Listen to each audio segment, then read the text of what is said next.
Okay, so I just want to show you one last thing to make this even cooler. Is another trick we're going to play, which is again kind of messing with the phase.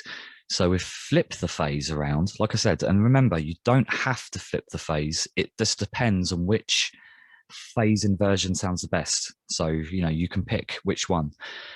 But what we're going to do here is we're going to play with the actual timing of the bus. So in other words, we can basically move the parallel in times where it might be lagging a little bit behind or a little bit forward, which is also again going to change the phase. So in Ableton, for example, so you've got the D on the side here, which stands for delay.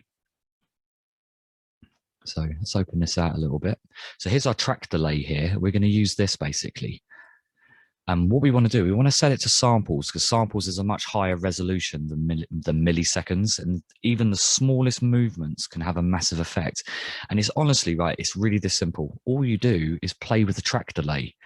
And you just move the track delay around. And what you'll notice is that you'll hear the phase change. And what it does, it almost acts like an extra EQ. Now, the phase might sound a little bit alien at first, but you'll be surprised. Your ears get, after a few listens, your ears start getting used to that new phase. And when you put it back to where you started, it actually sounds out of phase. So your ears do adjust. So as the track is playing, like your whole mix is playing, you just adjust the track delay. And what you're listening for is the kits. In this case, the drums, certain artifacts of the drums will come forward and certain bits will come back. And on one setting, you'll find the hi-hats come forward and the snare will come back, or you just can't predict it. So let's actually just have a listen and you can hear for yourself. So all I'm going to be doing is playing with the track delay on the samples mode.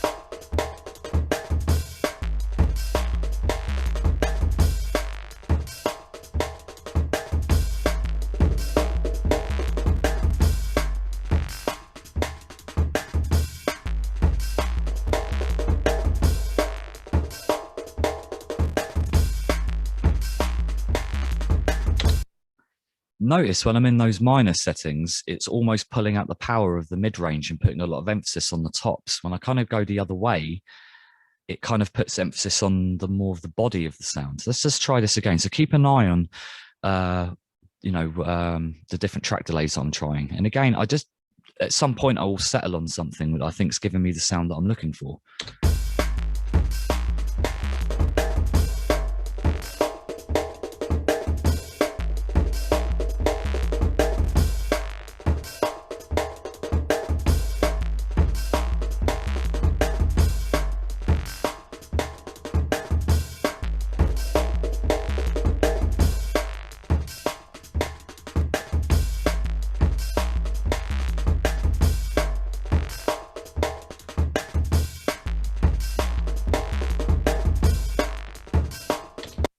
Yeah, I quite like these minus values, because these minus values, for example, are really bringing out the kick and snare and giving them weight.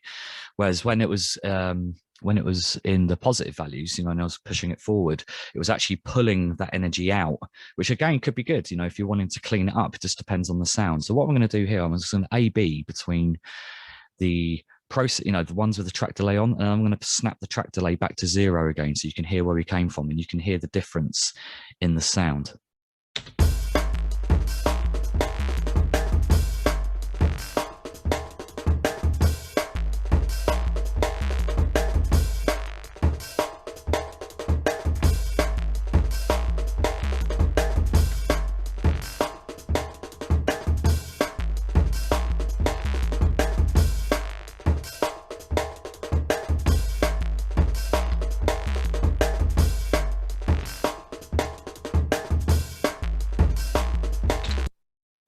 Can you hear how that's shifting the tone of the drums, giving you an extra layer of control? So think about that. Next time you add a distortion plugin, you could just put a distortion plugin on as an insert, which is fine. That you know, that works a lot of the time.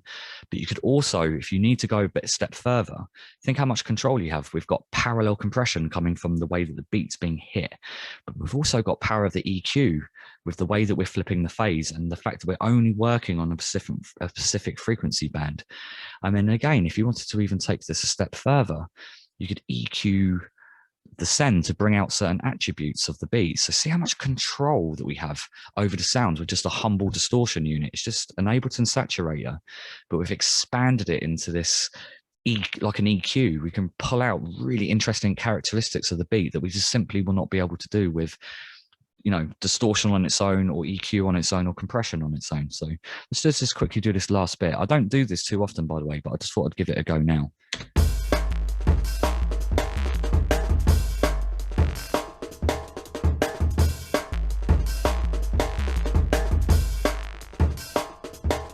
Yeah, it's not doing too much. So that's just A-B, what we've got so far then, of what we've ended up with here. I'm going to take the EQ off because I don't think it was really doing anything. Yeah, so yeah, let's have a listen.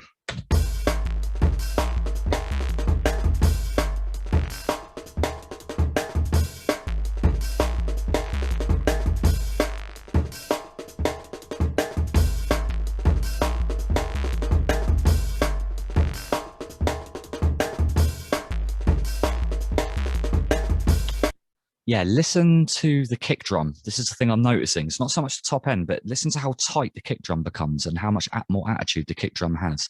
So I'm going to have it off first, and then I'm going to turn it on afterwards.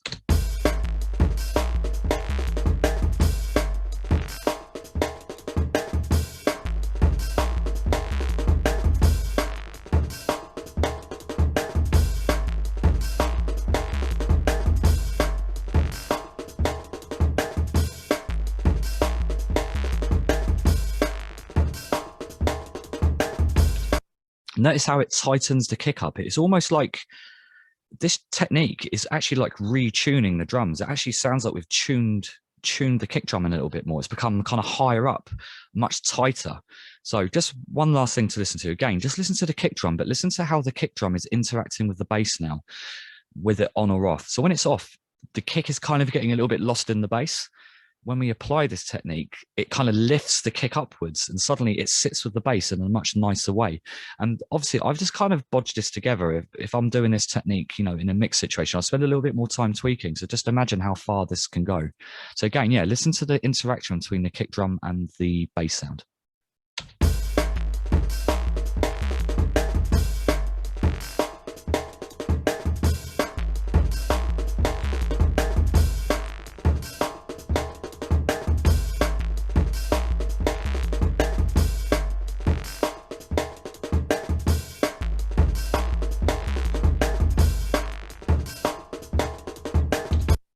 Yeah, and that's how that's basically parallel inverted phase distortion. I don't know what else to call it, but a really powerful technique to get to just get a huge amount of possibilities out of your saturation. So I really hope that was useful. Nice one.